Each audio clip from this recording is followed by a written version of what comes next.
ऐ भक्त हृदय, प्रेमी हृदय, तुझे ऐसा चाहिए कि तुझे सबकी सह लेना चाहिए, किसी को उत्तर मत दो। कोई तुम्हें गाली दे रहा है, निंदा कर रहा है, अपमान कर रहा है, चुपचाप सह जाओ। क्यों? घट घट में मेरा प्रभु रमा हुआ है, वही मुझे पुष्ट करने के लिए ये अपमान, ये निरादर, ये निंदा आदि की लीलाएं कर रहा है। शांत भाव से सह जाओ, आप महान बन जाओगे। महान वही हुआ जो सह गया, जो सह नहीं गया वही टूट गया, वही विषयी हो जाता है। जीत तो ही ऐसी चाहिए, सब ही की सहिले, घट घट में प्रभु रमि रहो, उत्तर का को दे। कितना सहूं, कितना सहूं, कब तक सहूं? तो बोले एक बार तो मरना ही है ना, मृत्यु तो एक बार आएगी ना, मरने तक सह लो। देखो, तन छुट बेलो हद है, सहिले मन धरि धीर। अय धैर्यवान उपासक, बहुत से बहुत शरीर ही छूट जाएगा, वो तो एक बार छोड़ना ही है, दो बार तो नहीं छोड़ना, और वो अपने नियत समय पे छूटेगा। चुपचाप सह लो। जैसा लिखा है ऐसा महापुरुषों के जीवन में पाया गया। तन छुट बेलो हद है, सहिले मन धरि धीर, क्यों इतनी ममता करे, कोटिन छाड़े शरीर। करोड़ों शरीर छोड़ चुके हो, एक बार प्रभु के लिए इस शरीर की ममता छोड़ दो। जैसा विधान हो चुपचाप उसे सहो, देखो उन्नति हो जाएगी, आपकी अध्यात्म उन्नति हो जाएगी। क्यों काहू को बावरो, अपनो दुख बताए। गांठ बांध लो, अपनी पीड़ा अपने हृदय की हमारे हृदयेश्वर प्रभु जानते हैं। किसी से भी मत कहो, किसी और के कहने से वो खुद पीड़ा युक्त है, वो खुद प्रभु के आश्रित है, तुम भी प्रभु के आश्रित हो, क्यों किसी से कहते हो? बुरी सखी कितनी बढ़िया बात बता रहे। क्यों काहू को बावरे, अपनो दुख सुनाए। अगर वो बहुत वैष्णव है, भक्त है, तो वह ही में दुख पावई, तेरी पीर न जाए। तेरी पीड़ा तो नहीं मिट जाएगी ना, वो और दुखी हो जाएगा। अगर भक्त नहीं तो उपहास करेगा। रही मन मन की मन व्यथा, रखिए मन में गोए। ये सुनी ठलई हैं लोग सब, बांट न ली है कोई। इसलिए अंदर की बात अंदर ही रख के केवल प्रभु, केवल प्रभु। रे मूरख क्यों चतुर बने, अरुझत बारंबार। भलो भलो कई छाड़ी दे, बहु बातन व्यवहार। कभी कभी उपासक फंस जाता है कि हम दूसरे का कल्याण कर देंगे। अरे मूर्ख मत बन, बहुत प्रवीण है। अरे सब में प्रभु विराजमान है, चर्चा भी करनी है तो प्रभु के सुख के लिए, परमानंदमयी प्रभु के यश गान के लिए। स्वांता सुखाए तुलसी रघुनाथ गाथा, स्वांता सुखाए। हमें भगवान ने यश गाने का अवसर दिया है, हम दूसरे का कल्याण कर दें इतनी सामर्थ्य नहीं। कह रहे हैं रे मूर्ख, ए मूर्खता मत करना। क्यों चतुर बने, अरुझत बारंबार। इतनी बार समझाया, इसको समझ में नहीं आता, ऐसा वैसा, ये बहुत दुष्ट है, नीच है। भूल गए कि सामने शिष्य का नाटक करने वाला सिर्फ भगवान ही है, दूसरा कोई नहीं है। सबके अंतःकरण में घट घट व्यापी परमात्मा ही बैठा हुआ है। अय उपासक, भलो भलो कही छाड़ी दे, बहु बातन व्यवहार। ये चार लोग तुम्हें बहुत अच्छा कहें, ये व्यवहार में मत उतरो, व्यवहार छोड़ दो। हठ करी पक्ष न रोपिए, नहीं करिए उपदेश, सब सो नम नीचे रहो। ये बहुत बड़ी बात है। अपना कहीं भी किसी भी तरह का अभिमान जागृत न हो, सब सो नम नीचे रहो। छाणी बलपन लेस, कोई अपने अंदर बड़प्पन लेस मात्र भी नहीं। अगर कोई अपना पक्ष विजयी हो रहा है कि हम जीत गए इनसे ज्ञान, मौन हो जाओ। हारे को हरि नाम, चुपचाप नाम जप करो, अपना पक्ष रोपिए मत। सब में प्रभु विराजमान है। सब सो नम नीचे रहो, छाणी बड़प्पन लेस। सब ज्ञानी सब ही चतुर, उर पेरक हित चंद। काहे करे सो सब भली, तू न बोल मति मंद। अय उपासक यदि भगवत प्रेम प्राप्त करना चाहता है तो ऐसा मान सब ज्ञानी सब चतुर हैं, सबको भगवान प्रेरित करते हैं। जो जैसे चल रहा है बढ़िया है, किसी की निंदा नहीं, किसी का अपमान नहीं, किसी का दोष दर्शन नहीं। तू बोल मत, किसी की निंदा मत कर, धैर्य पूर्वक केवल अपने भजन में रहे, फिर तेरे अंदर प्रेम प्रकाशित होगा। कठिन पीर है प्रेम की, बिरला जाने ताहि।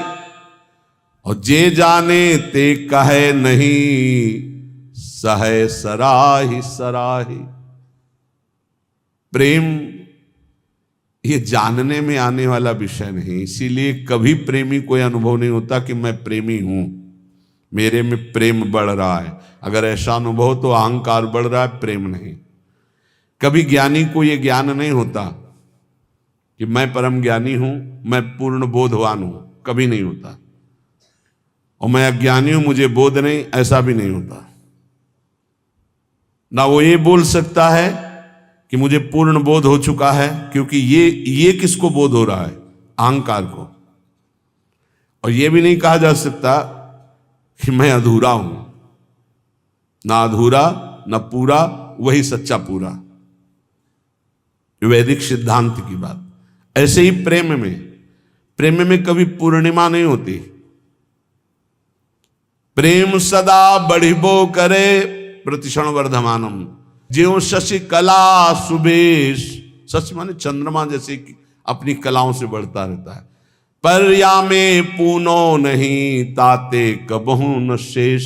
इसमें कभी पूर्णिमा नहीं होती प्रेम में, ये बढ़ता ही चला जाता है। अब प्रेमी को ये अनुभव नहीं होता कि मेरे में प्रेम है। अगर अनुभव होता है तो अभी अहंकार शेष है, वो अत्यंत दैन्य रहता है, उसको अपने अंदर प्रेम की कमी दिखाई देती है, वो रोता है प्रेम के लिए। जब उपासक अपने आराध्य देव के निरंतर चिंतन में चित्त को डुबोता है, संसार से पूर्ण रूप से उदासीन हो जाता है, तब उसके अंदर की विशुद्ध प्रेम वृत्ति, ममतामयी वृत्ति अपने आराध्य देव में लगती, तभी ये दिव्यता अध्यात्म की उसमें जागृत होती है। श्रीपाद प्रबोधानंद जी महाराज कह रहे हैं, बहुत बढ़िया श्रीधाम वृंदावन की महिमा का ऐसा रसास्वादन करा रहे हैं कि जीव का परम कल्याण हो जाए। दविष्ठे यस्तिष्ठे दति कृति निष्ठा कुविषये, सकृत वृंदाटव्यास तृणकमपि वंदेत सुकृति। सतत प्राणस्योच्छृंखल निखिल शक्ति करुणया, ध्रुवं देहस्यान्ते हरिपदमलभ्यं च लभते। ध्रुवम सत्य, देहस्यान्ते शरीर पूरा होने के बाद, हरिपद मलभ्यंच लभते, अलभ्य लाभ हरिपद परम पद की उसे प्राप्ति होती शरीर छूटने के बाद। किसको? बोले दविष्ठे यस्तिष्ठे दति कुकृति निष्ठा कुविषय। कुकृति निष्ठा, गंदे आचरण करने वाला निष्ठापूर्वक, मतलब महापापी। कुविषय, गंदी बातों में, गंदे विषयों में जिसकी निष्ठा पूर्वक पाप रति है, वो तो वृंदावनवासी होगा? बोले नहीं। दविष्ठे यस्तिष्ठे, दविष्ठ दूर देश में रहने वाला, घोर पापाचरण करने वाला। कुकृति निष्ठा, निष्ठा पूर्वक कुकृति, गंदा आचरण करने वाला। जैसे इस समय आराधना, इस समय आराधना, उसका जीवन ही ऐसा है। गंदे आचरणों का निष्ठापूर्वक आचरण करना, मतलब महापापी। दूर देश में रहता है, महापापाचरण करता है, पर संयोगवशात सुकृति जनों के संग में वो एक बार वृंदावन आ गया। संयोगवशात उसकी दोस्ती किसी ऐसे से हो गई, चलो यार एक बार वृंदावन चलो। नहीं, हमें कोई मत, हमारे साथ चलो, पैसा हम लगाएंगे, आपको खवाएंगे पियाएंगे, घुमा के ले आएंगे, यार चलो ना। अब वो चल पड़ा। सुकृति, किसी पुण्यवान के प्रभाव से वो वृंदावन आ गया। उसकी कोई रुचि नहीं, कोई श्रद्धा नहीं, कोई निष्ठा नहीं। सकृत, एक बार वृंदाटव्यास्त्रणकमपि वंदेत सुकृति। अब उसने चलो बिहारी जी के दर्शन करे आवे, अब उसके साथ गया। जैसे यहां कई ऐसे दर्शन में आते हैं सुबह कि वो स्वयं नहीं आए, उनकी कोई श्रद्धा नहीं, उनको लाया गया है। जैसे किसी श्रद्धालु गृहस्थ की गाड़ी का वो ड्राइवर है, या कोई ऐसे घर का कोई सदस्य है, सब चल रहे हैं तू भी चल, तो उसकी चेष्टा दिखाई देती है कि ये श्रद्धा से नहीं आया, इसे जबरदस्ती लाया गया है।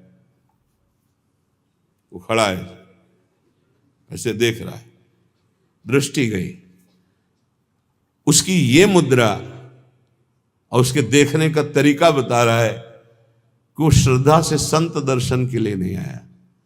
क्योंकि हजारों हृदयों में जो उल्लास दिखाई देता है, राधा राधा नाच रहे, रो रहे, उत्साहित हो रहे, उसमें कोई फर्क नहीं। लेकिन उसका पुण्य उदय हो गया। पुण्य पुंज बिन मिले ही ना संता। क्या पुण्य उदय हुआ कि उसकी नौकरी लग गई ऐसे परिवार में जो भक्त है, वो ड्राइवर है, या उसका जन्म हुआ ऐसे परिवार में जो भक्त है पर वो बिल्कुल अभक्त है, उसके कोई न संत में श्रद्धा है न भगवान में श्रद्धा है, पर उसके कल्याण का योग बन गया।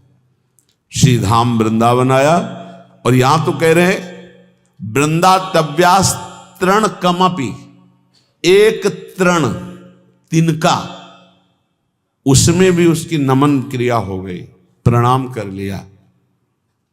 तो उसने प्रणाम नहीं किया। कईयों को देखा कि जब दृष्टि में दृष्टि मिला के तुमको अपने आप ऐसे वो यंत्रवत ऐसे होना पड़ेगा तुम्हें, और जिनकी उपेक्षा कर दी गई, मंगल ही होगा तुम्हारा। आए हो किसी भी भाव से खड़े हो, तुम्हारा मंगल ही होगा।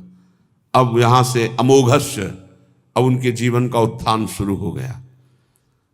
एक तृण की वंदना कर दे, एक तृण की वंदना, वृंदावन के एक तिनके को प्रणाम कर ले। इसलिए उद्धव जी ने कहा मुझे तृण बना दो, गुल्म लता औषधि बना दो। सकृत वृंदाटव्यास तृणकमपि वंदेत सुकृति। एक बार वृंदावन आ गया और एक बार ऐसे ही प्रणाम कर लिया किसी लता को, संत को, बिहारी जी के दर्शन कर ऐसे ही कर लिया, ऐसे। वो बड़े कृपालु है, कृपा समुद्र है।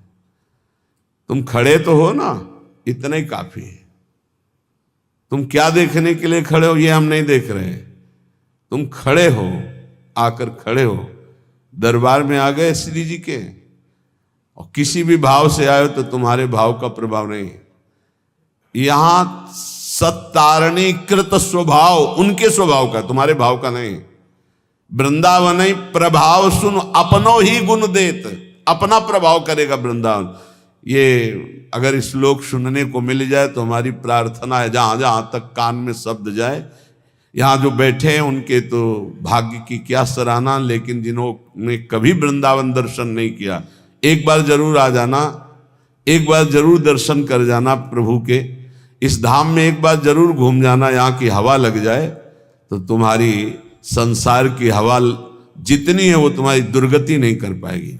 ये श्लोक मतलब अहोभाग्य जो महापुरुषों ने धाम की ऐसी महिमा को देखा और वर्णन किया। कह रहे दविष्ठे बाहर दूर देश में रहता है, यस्तिष्ठे दति कुकृत निष्ठा कुविषये, गंदे आचरणों की निष्ठा पूर्वक पापाचरण करता है। और सकृद एक बार किसी सुकृति जन के संग वृंदावन आ गया और वंदे तृणकमपि, एक तृण की, लता की, बिहारी जू की, संत की, ब्रज किसी की भी वंदना कर दी, प्रणाम कर दिया, तो बोले सतत प्राणस्योच्छृंखल निखिल सकते करुणया ध्रुवम देहस्यांते हरिपद मलभ्यंच लभते। जिनका वृंदावन है वो बहुत करुणामयी है और अखिल शक्ति संपन्न भगवान उनके चरणों में झुके हुए हैं। हमारी लाडली जू बोले वो अपनी कृपा करती हैं इस धाम में आने वाले के ऊपर। तो तत्प्राणस्योच्छृंखल, जिस समय उसके प्राण निकलेंगे तो ध्रुवम, ध्रुव माने परम सत्य, देहस्यांते, देह छूटने के बाद हरिपद मलभ्यंच लभते, वो हरिपद को प्राप्त हो जाएगा, फिर आप वृंदावन वासी हो। तभी हम कई बार कहा है कि अगर 100-200 बार मोक्ष मुक्ति होती तो आराम से हो जाती, अपने पास इतनी रकम है नहीं। राधाना एक हरिपद कमल अभ्यंच लभते, अलभ्य लाभ, उसे हरिपद की प्राप्ति हो जाएगी। घोर पापी यदि एक बार वृंदावन आ जाए, और हमें इस बात पर विश्वास करना चाहिए कि भगवान का नाम, भगवान के रूप, भगवान की लीला, भगवान का धाम, ये बड़े महिमामय है। अजामिल जीवन भर पाप किया, अपने बेटे के बहाने उच्चारण किया नारायण, तो परम पद मिल गया ना। ये तो धाम है। यहाँ की रज एक बार लग गई, एक बार प्रणाम कर लिया और फिर वो चला गया। तो निष्ठा पूर्वक पाप करने वाला जब शरीर छोड़ेगा तो सातत प्राणस्योच्छृंखल निखिल सकते, निखिल शक्तियों के स्वामी भगवान श्री हरि, जिनके अधीन है, जाके अधीन सदा ही सांवरो, वो करुणया, वो करुणा की मूर्ति लाडली जू कि एक बार वृंदा सखी ने देखा कि धाम की सीमा में प्रवेश हुआ, मेरी लाडली जू का एक कृपा पात्र हो गया। तो अब वो कहीं भी जाके जब शरीर छूटेगा तत्प्राणस्योच्छृंखल, तो करुणया, श्री जी की करुणा से उसका शरीर जब अंत में होगा तो हरिपद मलभ्यंच लभते, अलभ्य लाभ, उसे भगवत प्राप्ति हो जाएगी। कई बार कहा है आप लोगों से कि निश्चिंत रहो, आपका पास बन गया है, आपका पास बन चुका है। क्यों? बोले हमारे माई श्यामा जी को राजी, हमारा पास है, हम वृंदावन, प्राण वृंदावन सर। एक बार प्रणाम की बात कही, हमारा तो जीवन वृंदावन है। कुबेराणाम कोटिर हसति धन संपत्ति भी रहो। वृंदावन जब कृपा करके संपत्ति देता है तो कुबेर का उपहास करने वाली संपत्ति होती है वृंदावन वासी के पास। कुबेर के पास पांच भौतिक माइक संपत्ति है, लेकिन वृंदावन वासी को प्रिया प्रीतम की प्राप्ति होती, दंपति संपत्ति पाइए। बोले कुबेराणाम कोटिर हसति धन संपत्ति भी रहो। कुबेर एक नहीं, करोड़ करोड़ कुबेर ऐसे भी उपहास के योग्य हो जाते जो वृंदावन वासी को संपत्ति मिलती है। जैसे आप अपने मकान को अपना मानते हैं, संपत्ति को अपना मानते हैं, ऐसे पूरे निकुंज को सहचरी अपना मानती है। उसके प्रिया प्रीतम, उसका संपूर्ण निकुंज, संपूर्ण वैभव उसी का। ऐसा अनुभव नहीं होता कि इनके भी प्रिया प्रीतम है। अब वो अंतर की बात शायद पकड़ पाओ कि ना पकड़ पाओ। एक ही मन है निकुंज में, दूसरा नहीं है। एक ही मन है, अनंत सहचरियां एक मन, एक ही वृत्ति है। जैसे एक सहचरी पान की बीड़ी पवारे प्रिया प्रीतम को, तो हर सहचरी का मन उस समय पान की बीड़ी ही पवा रहा है। एक सहचरी आनंद मगन होकर प्रिया प्रीतम को गान सुना रही, तो हर सहचरियों का मन गान में, मतलब वहां दो मन नहीं है। अब वो अलग अलग मन वाले, अलग अलग बुद्धि वाले और पार्थिव क्षमता वाले कैसे आप अनुमान भी नहीं लगा सकते। संपूर्ण निकुंज मेरा, क्योंकि मेरी प्रिय सखी श्री किशोरी जो है, मेरी सखी है, मेरी स्वामिनी है, मेरी किशोरी जो है, तो कुबेराणाम कोटिर हसत धन संपत्ति भी रहो। जो दिव्य वृंदावन की, एक बार अकबर सम्राट श्री स्वामी हरिदास जी के दर्शन पाए, उसने सोचा कि कुछ ऐसी सेवा करनी चाहिए जिससे स्वामी जी प्रसन्न हो जाए। स्वामी जी से कहा, स्वामी जी कुछ आज्ञा कीजिए, सेवा करने की प्रबल हमारे अंदर इच्छा है, आप आदेश कीजिए। वह नहीं, तुम्हारी सेवा की कोई आवश्यकता नहीं। स्वामी जी प्रार्थना है, कोई सेवा तो बता दी। तुमका तुम सेवा करने लायक ही नहीं हो। तो उसने कहा, ऐसा क्यों? बोले, तुम्हारे पास संपत्ति ही नहीं कि सेवा कर सको। तो तानसेन की तरफ देखा कि